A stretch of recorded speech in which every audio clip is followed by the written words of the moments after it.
Hey everyone, welcome back to Open. Our next guest is Cultivating Health and Wellness for New York City Youth, with programs and workshops designed for in school, after school, and community centers. Students will definitely be getting their hands dirty.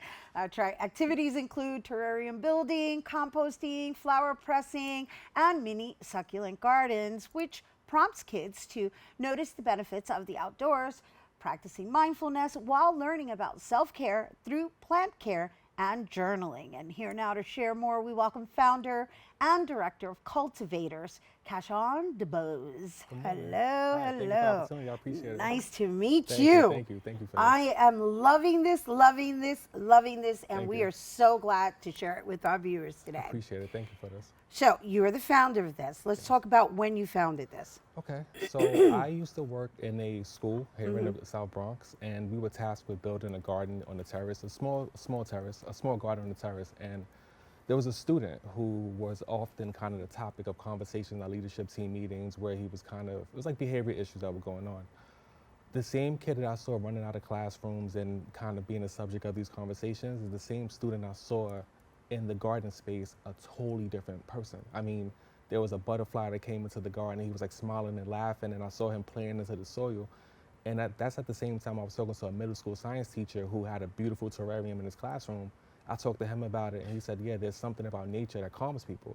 I started doing research once I get an idea, and saw that this goes back all the way to ancient Egypt, where they would send people who they think were kind of needed some support into like the garden spaces.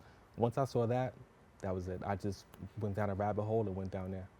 Wow. So, I'm a firm believer in nature being the supreme healer. Yes. Right? Yes. And that's what we're going to be discussing. Yes. But the fact that you're actually cultivating it, cultivators, That's the at a word. very young age, and how you're doing it, right? And also how you qualify the individuals, like what kind of partnerships you established, and because you're saying you started in a school, right? You just discovered this, but you didn't say what year this was. This was 2019, so it was right before the Right pandemic. before the pandemic. Yes, before the pandemic. Okay, so you were working for the DOE at the time? It was a charter school. It was a charter Yeah, school. Okay.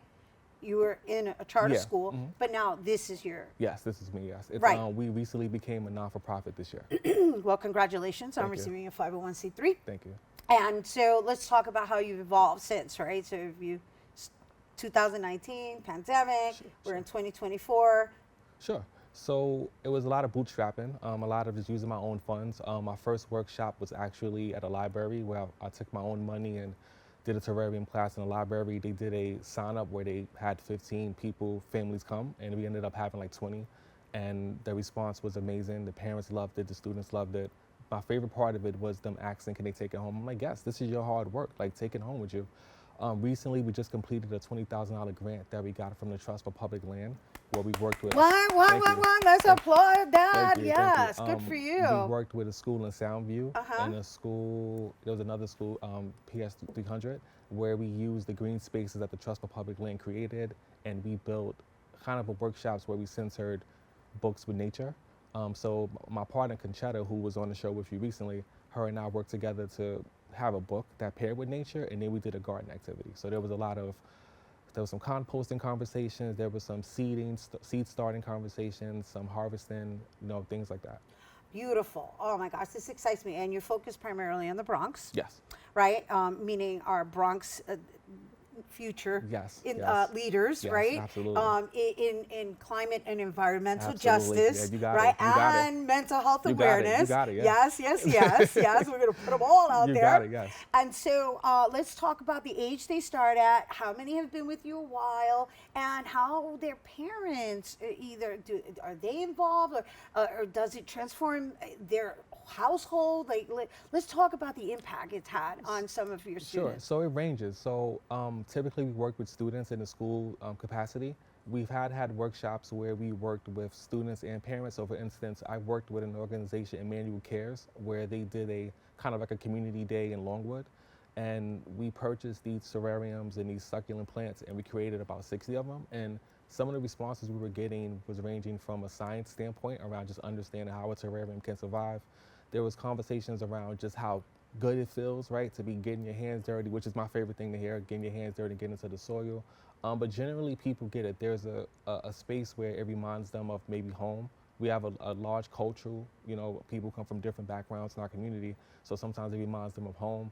So I would say it range, and my goal with this is to always think about as our young children become adults, hopefully it can go back and remember an opportunity, right? So if you're stressing out over an exam or this report is due for your job, maybe you'll go sit under a tree or maybe you'll go walk through a park. Like I'm hoping that these things can translate into them, as they get older and use these tools.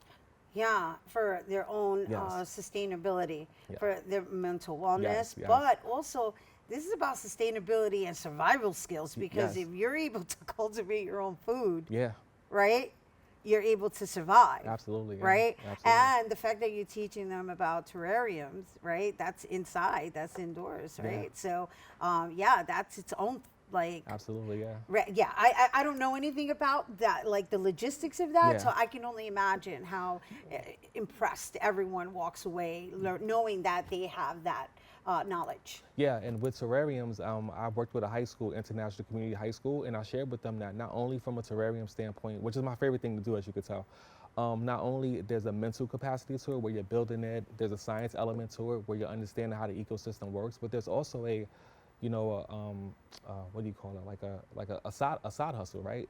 When you see these What do you terrariums, call it? A side hustle? yeah, like a side hustle, like you see, like You're trying to find a better yeah, word. I was trying to clean it up. It's all right. It's all right. Yeah, Good show. got you. Okay, They got it. All right, cool. So there's a side hustle to it, to where if you could build a terrarium, you see how these things are coming out. You could sell this for like $40, $50, and the materials according to cost you maybe $5 or $6. So Look at that. Yeah, You're there- even teaching them small business yeah, skills. so yeah, there's a few things that are happening with this. So I'm just really happy to be on this journey and this opportunity.